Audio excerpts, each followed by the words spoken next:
grand plaisir pour moi de m'adresser à vous ce matin dans ce ravissant cadre de l'hôtel Sarakawa pour vous souhaiter très cordialement la bienvenue à l'occasion de cette cérémonie marquant la rentrée 2021 des activités de l'Union internationale de la presse francophone section Togo UPF.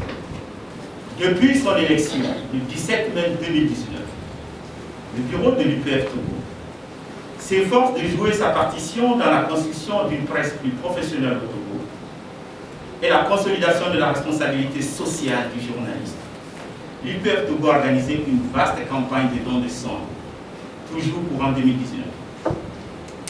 Dans le cadre de la riposte contre la Covid-19, l'UPF Togo a initié en outre une campagne de sensibilisation et procédé à la distribution gratuite de bavettes aux confrères journalistes au début de la pandémie au Togo en mars et avril 2020.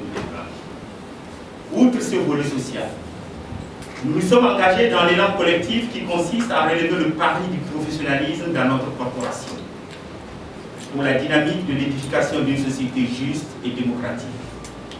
La liberté de la presse doit continuer de grandir au Togo. La loi est génératrice de liberté. Elle ne la limite pas. L'arsenal juridique qui encadre la profession du journaliste a pour essence de rendre la jouissance de la liberté de la presse effective. La position du journaliste pour faire son travail sans en être inquiété. Aussi, est-il impératif pour les professionnels que nous sommes de connaître et de maîtriser les textes qui régissent notre métier. C'est dans cette perspective qu'à l'occasion de cette rentrée que nous effectuons aujourd'hui, que nous avons souhaité convier le monde de la presse à réfléchir et à connaître les enjeux et les spécificités du nouveau code de la presse togolaise en vigueur depuis janvier 2020.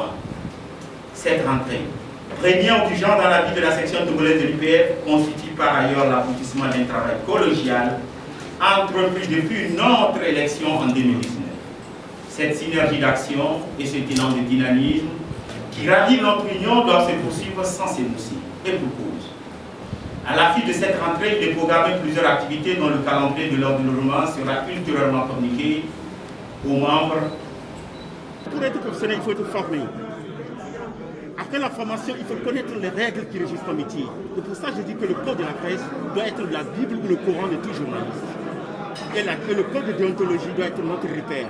Voilà un peu ce que nous voulons continuer par faire pour que les journalistes évitent de tomber, comme je dis, dans les travers, dans les erreurs qui vont les amener à se retrouver devant la justice ou avoir leur récépissé ou l'autorisation de leur radio ou leur télé retirée.